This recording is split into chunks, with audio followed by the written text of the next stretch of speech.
Eto, papakita ko sa inyo yung kabubuhan ni Claire Castro at yung pagkaratel niya sa kanyang pagsagot sa tanong ni Ivan Mayrina ng GMA. Panoorin nyo. Pag sinabi po nating executive, hindi lamang po ang Pangulo ang nasa executive. Kaya nga po, nagkaroon ng ICI. Anong sabi niya? Hindi lang daw ang Pangulo ang nasa executive. Aba! Akala ko ba abogado ka? Nakakalimutan mo ba ito? Article 7, Section 1.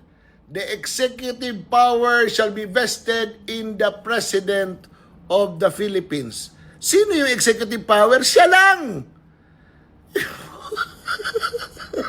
Merong mga nasa executive na mga opisina under the President, but the executive power only lies with the President. So who should be blamed kung magkaroon ng problema sa ehekutibo? Ang Presidente lang. Lulusot ka pa eh. Nararatel na sila, hindi na nila alam ang isasagot nila. Ma'am, Auntie Claire, aba, relax. Breathe in, breathe out. Inhale, exhale. Yung itsura mo pa lang parang nangangarag ka na. Nawawala na naman daw si Saldico. Aba. Ano nangyari? Bongbong Marcos, are you still there?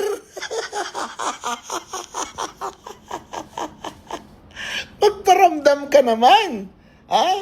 Sabi ng Justice Secretary, posibleng pinakawalan na ng Czech Republic si Saldico. Abay, nasaan? Anyari? Lumabas lang si Martin. Nawala din si Saldico? Aba, ano ba ibig sabihin nun? 1 plus 1 equals Marcos?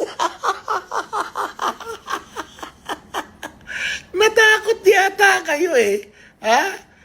Lalabas si Saldico, lalabas si Martin Romualdez, meron pang 18 Marines. Abay, katapusan na.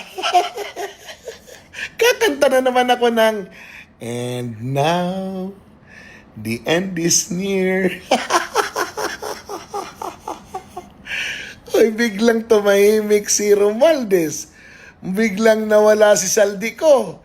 Aba, nakakaramdam kami ng parang ginagago-gago nyo na lang kami Pero di bale, lalabas din naman yung totoo at in the minds of the public, sa isip ng mga tao, alam namin, guilty kayo.